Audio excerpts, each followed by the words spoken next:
that woman with the issue of blood. That woman was once healthy. That woman was once agile in all her daily activities.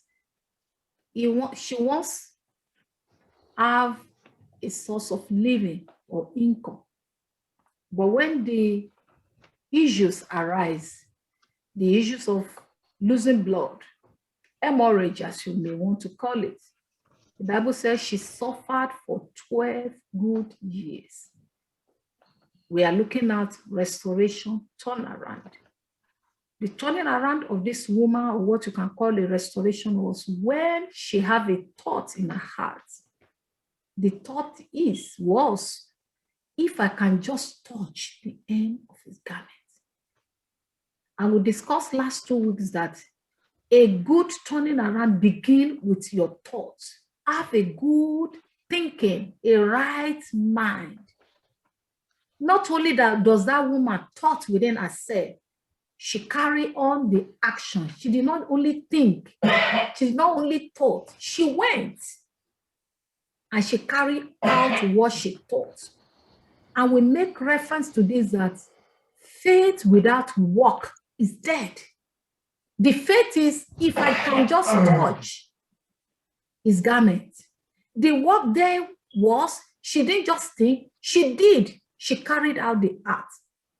So if we need a positive turn around in our life or a restoration, we must have a right thinking. And we must back it up with going to put it to work. Going to put it to work. We must destroy whatsoever is putting us down. This woman with the issue of blood destroyed what was putting her down. What was putting her down was the law that when you are under your menstrual cycle, you shouldn't go to the temple, or you should touch an holy man, a holy man as Jesus Christ. That is what the law says. So she has been condemned to remain with her issues in her life. She broke the rules as confined her with. She went with confidence that, yes, nobody has to see me. I'm going to risk this at the expense of my life, because people must not know that I'm going to touch a holy man with my unholy body. Thank God for the blood of Jesus that made us holy. Do you know how many people that cannot go to church through their menstrual cycle because of this law? But thank God for the blood of Jesus that broke the law for our sake. We are no longer confined, bound under this law. We have been set free. This woman risked her life because nobody must see her that she that is called unclean is going to touch a holy man. So if you are going to have a turn around, there are some risks you must take. There are some protocols you must be broken. Not what men has labeled you to be.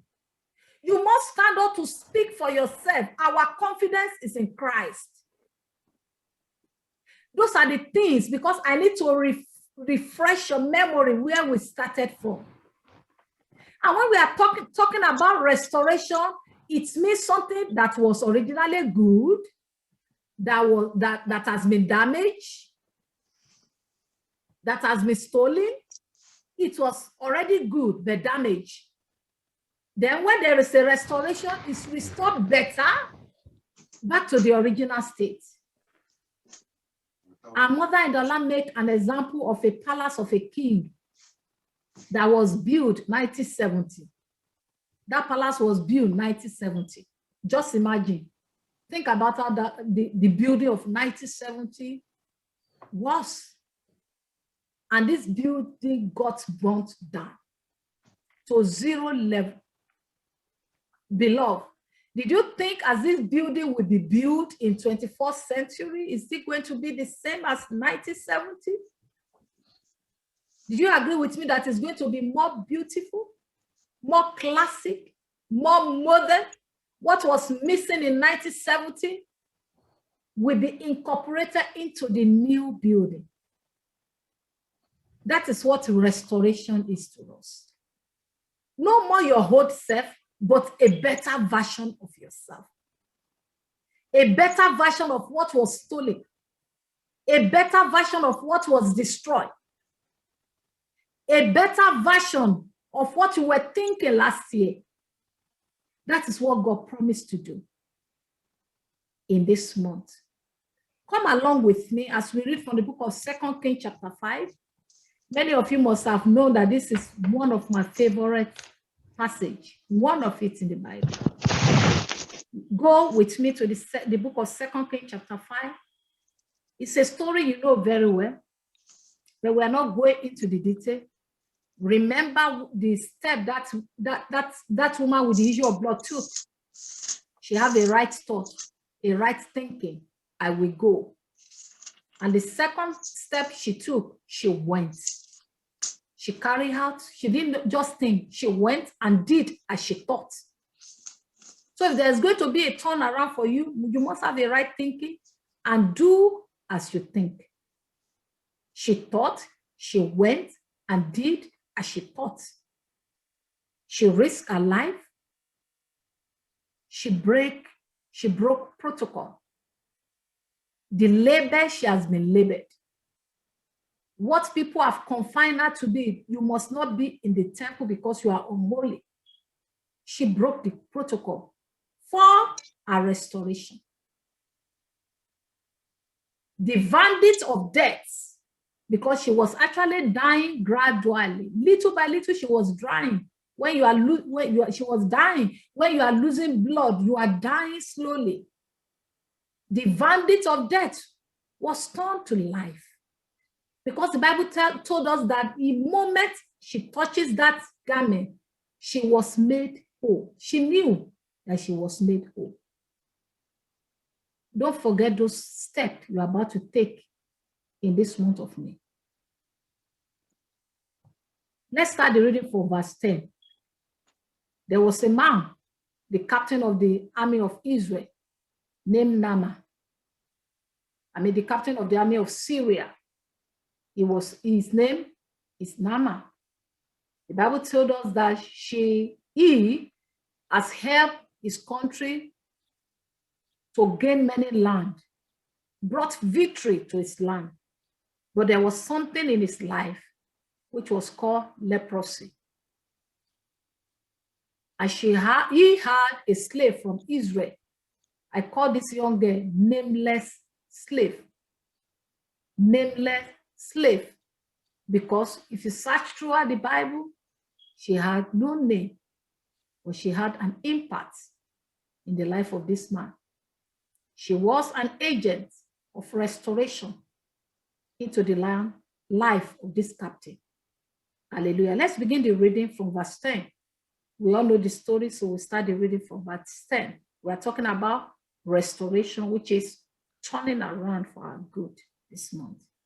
I will read 2 Kings chapter 5, beginning from verse 10.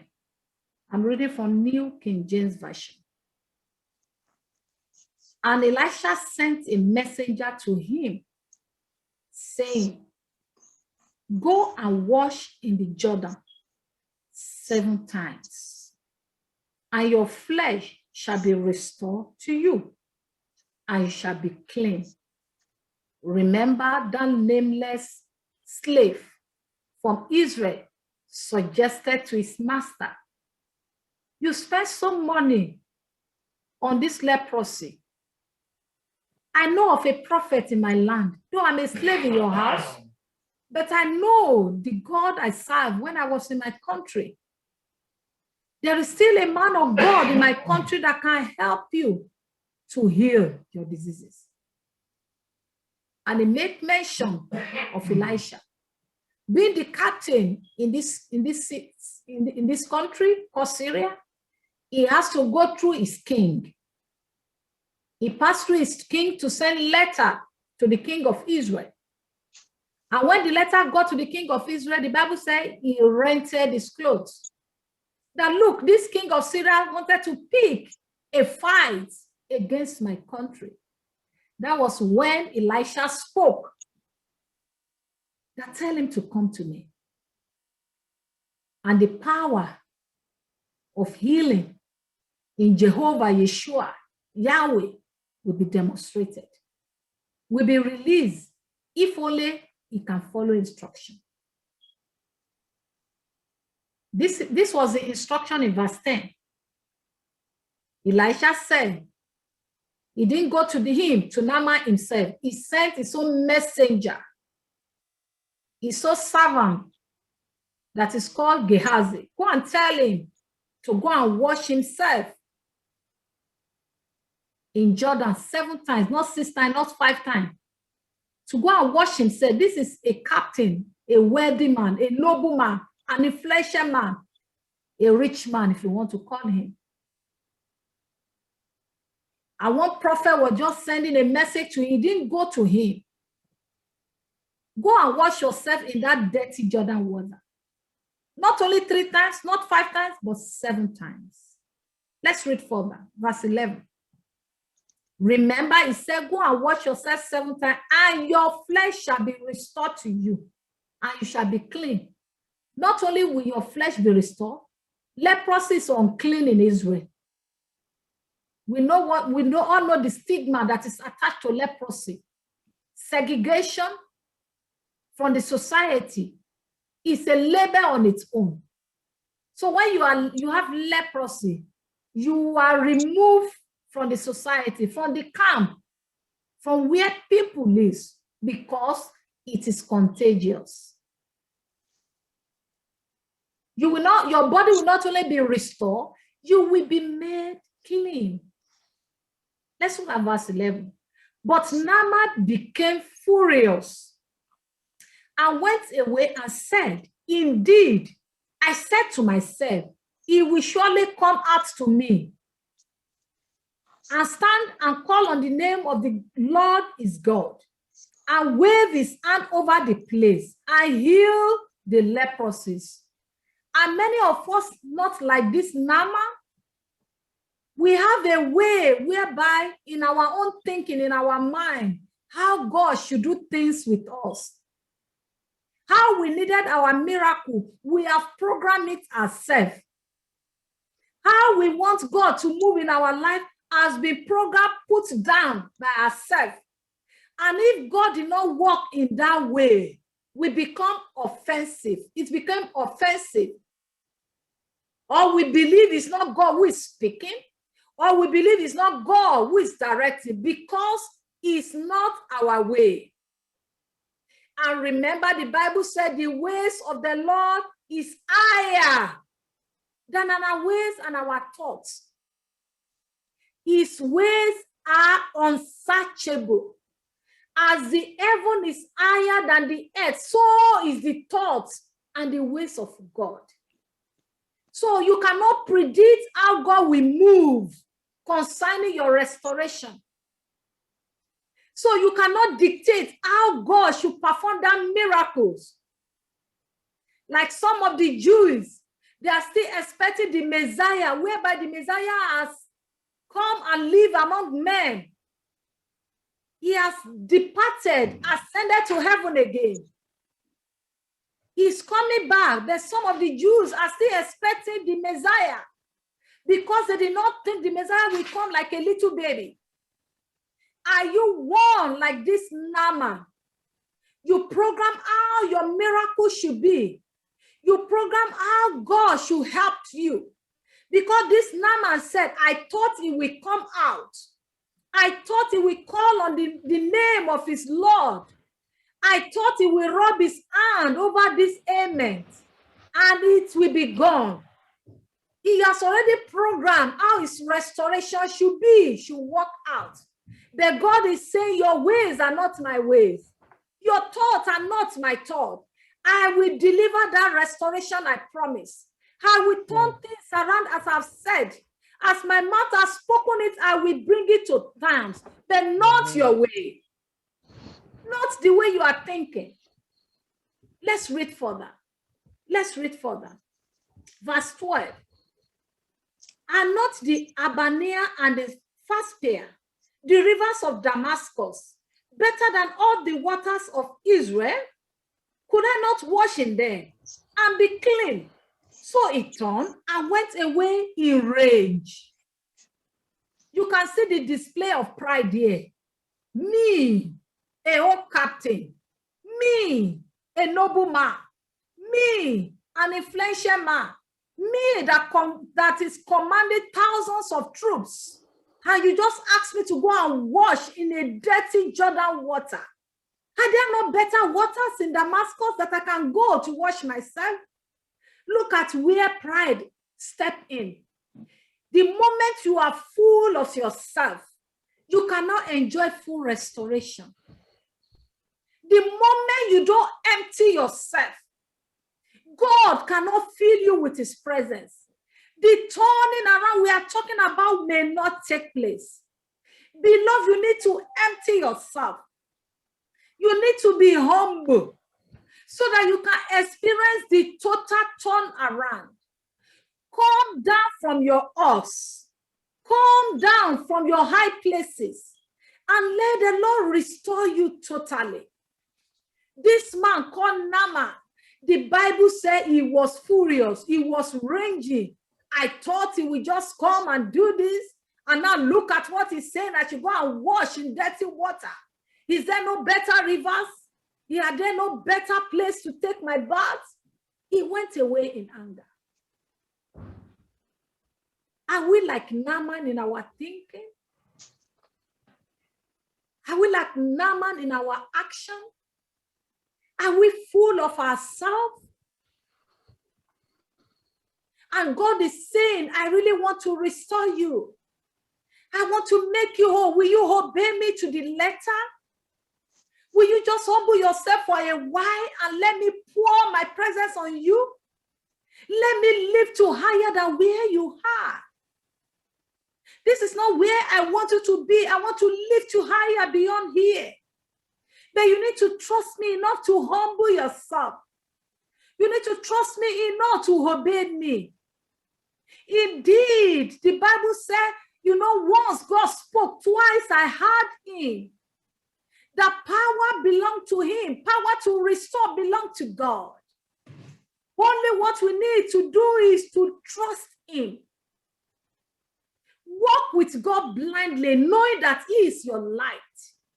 Walk with him blindly, knowing that he is your light. He will direct your path. He will guide you. His ways are not your way. His thoughts are not your thoughts. Hallelujah. Yes. Let's go further. Amen. Verse 13. And his servant, this nameless servant, this nameless slave girl spoke again. May the Lord raise a voice for you. The person may be nameless. She or he may have a name to encourage you, to pushes you to your place of breakthrough in this month of May, in the mighty name of Jesus. Amen. Because without the voice of this little girl, this man will miss his miracle. This man will miss his restoration. But this nameless slave kept on talking, kept on pushing, kept on encouraging. So I'm charging you, church, this morning. I'm encouraging you, church, this morning, that do not give up on people.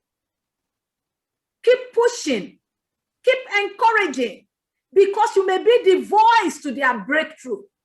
You may be the voice to their restoration. Do not be silent. It doesn't matter your situation. See an opportunity in your own problem. That is what Joseph saw. My problem is not made by my family. My problem is not made by my brothers, but for the purpose of God to be fulfilled. Without Joseph being in Egypt, there will be nationwide starvation. Nationwide, not only for the country of Egypt, nation and international starvation. So in the situation you are right now, that you are crying out for restoration, God is saying, I want to use you as well to restore someone back. Hallelujah. And Amen. this slave spoke again in verse 13. And his servants came near and spoke to him and said, my father, if the prophet had told you to do something great, will you not have done it? How much more? Then when he says to you, wash and be clean, simple instruction, go and wash 7 times. Your body will be restored and you will be clean. So, verse 14, he went down and dipped 7 times in the Jordan, according to the saying of the man of God, and his flesh was restored like the flesh of a little child, and he was clean. Hallelujah. Amen. For you to have total restoration, the instruction may be foolish, may be stupid, may be unrealistic in your opinion. But if it comes from the mouth of the Lord, please obey the instruction to the last. Let's give us an example. If God said, keep jumping with one leg, just one leg, not 2. Keep jumping with one leg for maybe 500 meters. On your one leg for 500 meters. Beloved, do not ask God, why should I jump on one leg for 500 meters? Because he is God that knows the end from the beginning. He knows there's a danger on that way. That's why he said, keep jumping. He knows there are snakes on your way. He said, keep jumping. He knows there are broken bottles. There are nails on your way. He said, keep jumping. He's not going to tell you something is going to harm you on your way. He's not going to tell you there is a stone you will stumble on and you will fall and you will die or you enjoy yourself. God is not going to give you a details of what is about to turn around in your life. He just gives you instruction. Do it. For you to have experience of total turnaround. For restoration, we are talking about this month to take place. You must be obedient. Total obedience, not partial. If Naaman washed himself 3 times or 5 times, his body will not be restored. Beloved, you must be obedient to instruction. You must humble yourself. It is no more the way of dictating to God. It's God dictating to you. This is how I want you to do things. Be humble.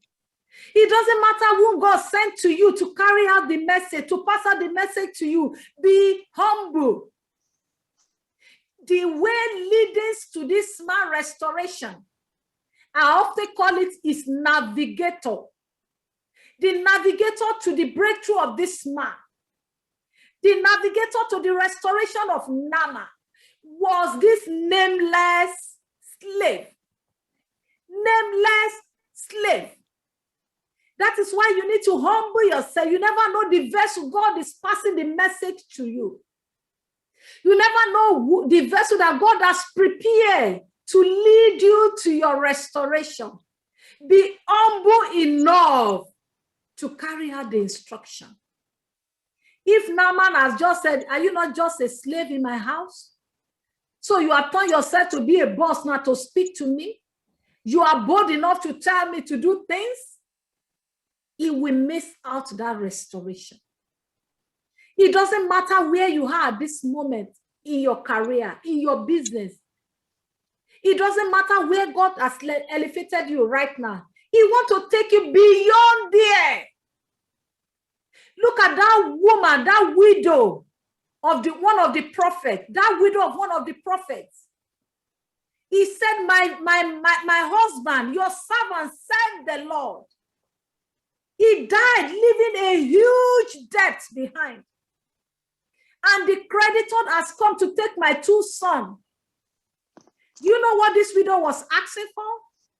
She was asking that the man of God should pay off her debt. That was what she was asking of. My husband, your servant, was faithful. Look, my husband died, leaving a huge debt. And my future, who were my 2 sons, were about to be taken into slavery. Are you not going to help me to pay my debt? Are you not going to do something about it? Instruction. She was in debt.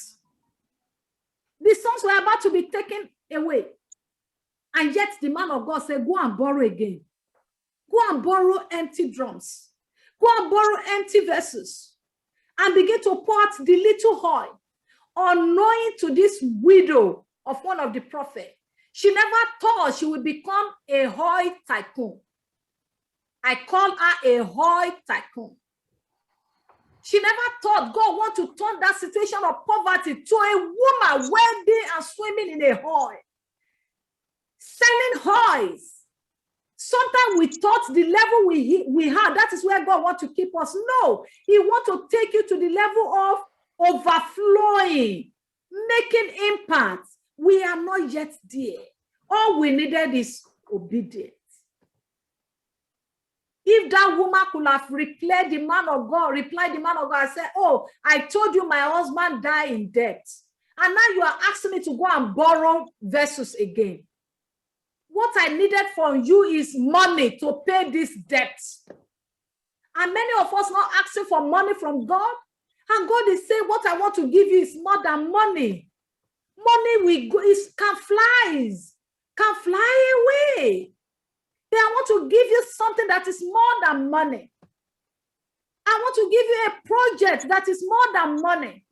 Not only will you feed for your family, you will feed nations.